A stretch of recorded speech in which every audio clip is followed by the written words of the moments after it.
जय हिंद। अभी हम जो है UPSC civil services political science और इंटरनेशनल रिलेशन का हम जो है ईयर 2001 सिविल सेवा परीक्षा का ऑप्शनल सब्जेक्ट राजनीति शास्त्र और अंतर्राष्ट्रीय संबंध के जो वैकल्पिक विषय होते हैं इसके प्रीवियस क्वेश्चन को हम समझने का प्रयास करेंगे। ठीक है, तो इसके अंतर्गत हम जो है अपने नोट्स के माध्यम से बताएंगे कि आखिर प्रीवियस ईयर में रीड करके किस प्रकार के क्वेश्चन पूछे गए हैं। ठीक है, तो ऑलरेडी हम जो है इसके पेपर 1 का section A section be discuss कर चुके हैं। यह पेपर 2 का प्रश्न है, इसका ऑलरेडी सेक्शन ए डिस्कस कर चुके हैं। यह सेक्शन बी का प्रश्न है, इसके अंतर्गत 4 प्रश्न हैं 1, 2, 3 एंड 4। और क्वेश्चन नंबर 1 के अंतर्गत 4 प्रश्न हैं A B C and T. इनके नहीं 4 प्रश्नों में हमें 3 प्रश्नों के उत्तर देने हैं 200 शब्दों की शब्द सीमा के अंतर्गत।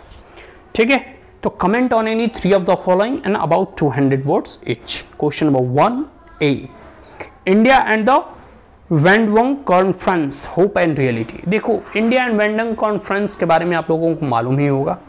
ठीक है, वेंडंग में किस प्रकार के कॉन्फ्रेंस हुए थे, किस चीज़ को लेकर कॉन्फ्रेंस हुए थे और भारत उसमें सम्मिलित हुआ, इससे भारत को क्या लाभ होगा। ठीक है, इसके बारे में लिखना है।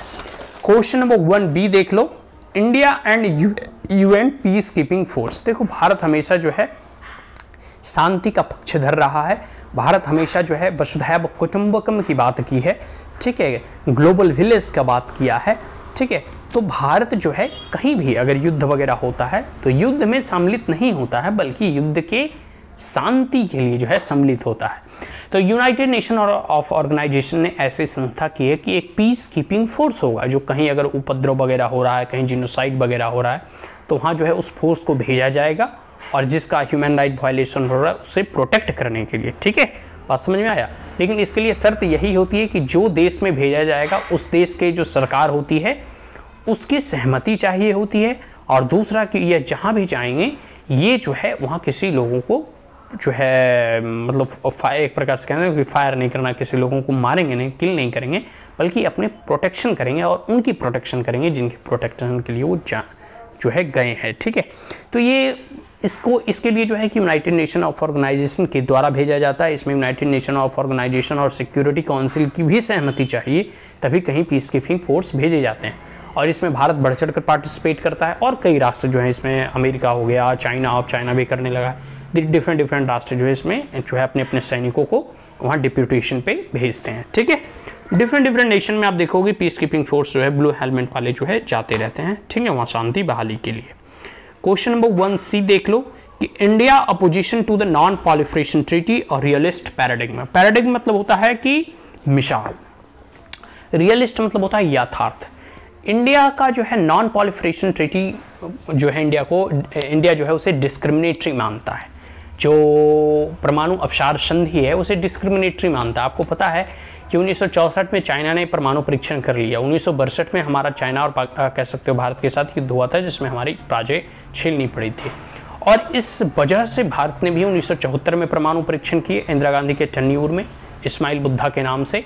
इसके बाद पूरी की पूरी दुनिया ने भारत के ऊपर सैंक्शन वगैरह लगाने का प्रयास किया और एक नॉन पॉलिफरेशन ट्रीटी बनाया कि जो भी 5 देश हैं, जिसमें कि अमेरिका, यूएसएसआर, आज का रशिया, फिर ब्रिटेन हो गया, फ्रांस हो गया और फिर ये आप कह सकते हो कि चाइना हो गया, इन देशों में मिलकर एक नॉन पॉलिफरेशन ट्रीटी की संधि की कि अब जिसके पास परमाणु बम हो गए अब वह किसी के साथ प्रचार उसका नहीं करेगा। ठीक है, मतलब और कोई भी देश अगर परमाणु परीक्षण की चेष्टा करता है तो उस पर आर्थिक प्रतिबंध लगाएगा और उसे जो है दंडित करने का प्रयास करेगा। लेकिन भारत ने जो है फिर जो है अटल बिहारी जी के नेतृत्व में जो है 1998 में जो है परमाणु परीक्षण किया, वही पोखरान में और इस्माइल बुद्धा के ही नाम से। भारत इसे डिस्क्रिमिनेटरी इसलिए मानता है और भारत ने विदेश के लोगों से भी कहा कि देखो, हमारे जो है देश 2 साइड से, एक तरफ से पाकिस्तान, एक तरफ से चाइना से दुश्मनों से घिरा हुआ है और कई बार इन देशों से हमारा युद्ध हो चुका है। तो भारत अपनी सुरक्षा के दृष्टिकोण से परमाणु परीक्षण करेगा। और अटल बिहारी ने तो परमाणु परीक्षण करने के बाद खुलेआम जो है प्रेस कॉन्फ्रेंस में कह दिया कि जिसे जो करना है करे, लेकिन भारत अपनी एकता, अखंडता और संप्रभुता को अक्षुण्ण रखने के लिए ऐसे परमाणु परीक्षण करेंगे और इसीलिए किया।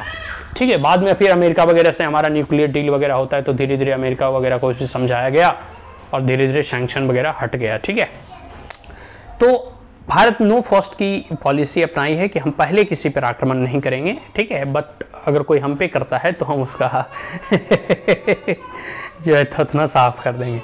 तो ये जो है इंडिया की पॉलिसी है, लेकिन इसे डिस्क्रिमिनेटरी भारत पता है किस कैसे मानता है। पहला ये तो भारत का कहना है कि जिसने परमाणु परीक्षण कर लिया उसका कोई भी अधिकार नहीं है कि दूसरे देश को वह रोके कि वो अपनी संप्रभुता की रक्षा कैसे करे।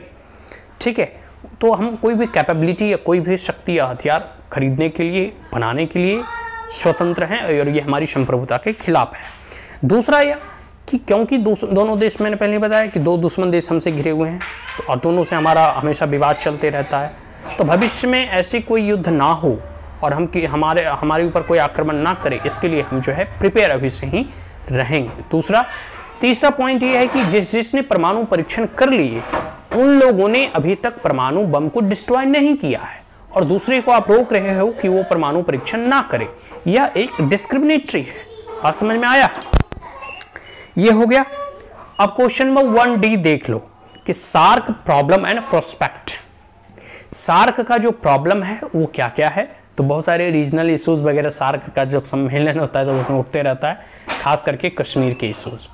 और इसकी आशा क्या है, प्रोस्पेक्ट क्या है? तो सार्क की सारे कंट्री आशा करते हैं कि सार्क के नेशन है प्रोग्रेस करे, डेवलपमेंट करे, ठीक है, आपस में मैत्रीपूर्ण भाव से जो है कह सकते हो कि इस सब कंटिनेंट की उन्नति प्रगति हो, ठीक है, इकोनॉमिक प्रोस्पेरिटी हो, पीस एंड सिक्योरिटी हो। क्वेश्चन नंबर डी हो गया। अब क्वेश्चन नंबर 2 देखते हैं कि has the non alignment movement lost its relevance. जो नॉन अलाइनमेंट मूवमेंट है, क्या यह अपना रिलेवेंस और औचित्य खो चुका है? कई बार इस चीज से संबंधित प्रश्न पूछे जा चुके हैं। In the present situation and how as India has evolved as its foreign policy goal to the changing international scenario.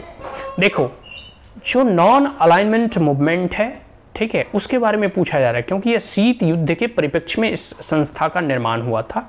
तो सब लोगों का कहना है कि नॉन अलाइनमेंट मूवमेंट अपनी प्रासंगिकताएं खो चुकी है क्योंकि शीत युद्ध 1991 में ही समाप्त हो चुका है after disintegration of the USSR.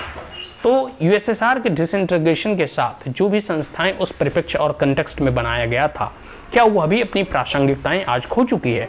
कुछ लोगों का मानना है हाँ, कुछ लोगों का मानना है नहीं।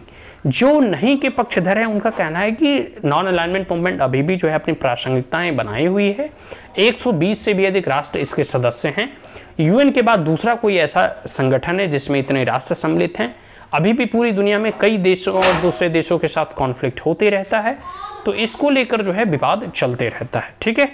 तो अभी भी जैसे बहुत सारे इशूज़ हैं, कह सकते हो न्यू इकोनॉमिक ऑर्डर के बारे में है, फिर कह सकते हो कि सोशो इकोनॉमिक डेवलपमेंट के बाद मैटर है, फिर ह्यूमन राइट्स की वायलेशन की बात है, जेंडर एम्पावरमेंट की बात है, डेमोक्रेसी है, इकोनॉमिक प्रोस्पेरिटी है, फिर जो सॉर्दर्न नेशन के जो इशूज़ हैं वो चीज़ है, टेररिज्म है, साइबर क्राइम है। तो बहुत सारे मॉडर्न जो इशूज़ हैं उसको लेकर इस नॉन अलाइनमेंट मूवमेंट के फोरम पर काम किया जा सकता है, ठीक है। अब क्वेश्चन नंबर 3 की बात है कि examine Pakistan as a factor in Indo American relation during the cold war. देखो, पाकिस्तान एक फैक्टर है इंडो अमेरिकन रिलेशन का, कारण कि जैसे ही भारत पाकिस्तान आज़ाद हुआ तो पहले अमेरिका ने भारत की तरफ जो है हाथ बढ़ाया, लेकिन उस वक्त नेहरू के नेतृत्व में नॉन अलाइनमेंट मूवमेंट चलाया गया है, ठीक है। तो नॉन अलाइनमेंट मूवमेंट चलाया तो इसके बाद हुआ क्या कि भारत किसी के साथ नहीं मिला, ना ही वह कह सकते हो कि अमेरिका के साथ मिला, ना ही यूएसएसआर के साथ मिला। तो इस कंटेक्स्ट में आप कह सकते हो कि अब जो है अमेरिका करे तो करे क्या, तो उसने पाकिस्तान से हाथ मिला और पाकिस्तान अपने पापा की गोद में जो है बैठ गया। तो पाकिस्तान के बारे में कहा जाता है कि उसको पुराने पापा अमेरिका थे, अभी नया पापा ढूंढा है चाइना को। तो पाकिस्तान भी खुश कि हमें आर्म्स एंड एम्यूनिशन मिलेंगे, अमेरिका जैसे शक्तिशाली राष्ट्रों का हमारा जो है सर पे हाथ रहेगा तो हम फूले नहीं समाएंगे। तो कई बार जो युद्ध वगैरह हुआ ना, तो वो अमेरिका की सहायता से, अभी भी देखो जो है F-16 जहाज़ वगैरह पाकिस्तान का जो है वो अमेरिका का ही दिया हुआ है। अमेरिका ने पाकिस्तान को इतना कर्ज दिया है कि पाकिस्तान अगर अपने पूरे देश के एक एक पत्ता अगर तोड़ कर दे दे फिर भी नहीं चुका पाएगा। तो स्वाभाविक सी बात है कि शीत युद्ध के दौरान जो भारत और पाकिस्तान का जो रिश्ते थे या फिर जो इंडो अमेरिकन रिलेशन थे, भारत और अमेरिका के जो संबंध थे, उसमें जो कह सकते हैं कि ये हड्डी का काम कर रहा था, जो है ये कह सकते हो कि एक कांटे का काम कर रहा था ये पाकिस्तान, ये बार बार विघ्न डालने का प्रयास कर रहे थे। लेकिन जैसे जैसे अमेरिका को समझ में आया, और आज अमेरिका की ज़रूरत भारत है, इसका कारण है कि चाइना जो है इमर्जिंग सुपर पावर है, और अमेरिका को डर लगता है कि अगर हम भारत के साथ और सहयोग में नहीं गए और पाकिस्तान के साथ लगे रहे तो इन फ्यूचर जो है China will be the world super power. तो आज जो है चाहे सप्लाई चेन रिजिलियंट हो या क्वाड वगैरह हो, ये बहुत सारे ऐसे मैटर हैं, इस पे जो है कह सकते हो कि अमेरिका जो है वह भारत के साथ आता है, जैसे क्वाड वगैरह बनता है, और भारत भी अमेरिका के साथ जाना चाहता है क्योंकि भारत की अपनी प्रासंगिकताएं हैं। और आज के रिलेवेंस में नरेंद्र मोदी जी के गवर्नमेंट में अमेरिका के साथ भी भारत के अच्छे रिश्ते हैं और यूएसएसआर के साथ भी भारत के अच्छे रिश्ते हैं। ठीक है, तो ये सब सारी चीज़ें हो गया। और अमेरिका और भारत देखो, दो कह सकते हो कि वर्ल्ड की ओल्डेस्ट एक डेमोक्रेसी है, एक लार्जेस्ट डेमोक्रेसी है। दोनों जगह कैपिटलिज्म फॉर्म ऑफ गवर्नमेंट है, दोनों जगह कह सकते हो कि फ्रीडम ऑफ एक्सप्रेशन और फ्रीडम ऑफ प्रेस है। तो हमारे जो शेयर्ड वैल्यूज़ हैं और शेयर गोल हैं, ठीक है, ये शेयर प्रिंसिपल्स हैं, वो दोनों देशों के साथ मिलता जुलता है। ठीक है, क्वेश्चन नंबर 3 हो गया। क्वेश्चन नंबर 4 की बात कर लेते हैं कि explain India role in global disarmament. अब सार में जो जैसे कह सकते हैं शस्त्र के वृद्धि विकास को अवरोध करने में भारत का क्या योगदान है। जैसे भारत वगैरह जो है उतना तो एक्सपोर्ट वगैरह नहीं करता है आर्म्स एंड एम्यूनिशन का, लेकिन यहाँ जो है ग्लोबल डिसआर्मामेंट में जैसे न्यूक्लियर नॉन पॉलिफरेशन ट्रीटी हो गया, CTPT हो गया, ठीक है, कंप्रिहेंसिव टेस्ट बैन ट्रीटी हो गए, तो या फिर बहुत सारी ऐसी नीति है जैसे भारत किसी भी देश को परमाणु अपना टेक्नोलॉजी नहीं देता है, स्पष्ट बात है। जैसे चाइना ने पाकिस्तान को दे दिया, पाकिस्तान ने फिर नॉर्थ कोरिया को दे दिया, लेकिन भारत किसी को नहीं देना चाहता, या फिर पाकिस्तान ने जो है चाइना ने ही नॉर्थ कोरिया को दिया, पाकिस्तान ने ईरान को दिया। ठीक है, तो इंडिया के रोल क्या है ग्लोबल डिसआर्मामेंट में। तो भारत हमेशा से जो है शांति का पक्षधर रहा है, पीस एंड स्टेबिलिटी का पक्षधर रहा है। यह हमेशा किसी भी दूसरे देशों के युद्ध में जनरली या मीडिएटर की भूमिका में पार्टिसिपेट करता है, कभी भी किसी देशों पे ये आक्रमण नहीं करता। आर्म्स एंड एम्यूनिशन भारत अपने जो है राष्ट्र की संप्रभुता और एकता और अखंडता को अक्षुण्ण बनाए रखने के प्रयास के लिए यह बनाता है। ठीक है, कि किसी देश पे जो है पहला आक्रमण करने के लिए नहीं बनाता है। जैसे भारत ने परमाणु परीक्षण भी किए तो वो नो फर्स्ट यूज के सिद्धांत को अपनाया है, और एक मिनिमम कैपेसिटी बस इतना रखा कि जिससे कि हम उसका रिटेलिएट कर सके, उसका हम प्रत्युत्तर दे सकें। तो यह 2001 का सारे के सारे क्वेश्चन पेपर 2 का इस सेक्शन बी का हो चुका है। अब हम लोग नेक्स्ट वीडियो में जो है 2002 का जो हम previous year political science international relation question को समझने का प्रयास करेंगे। So that's all, thank you, have a great day, जय हिंद।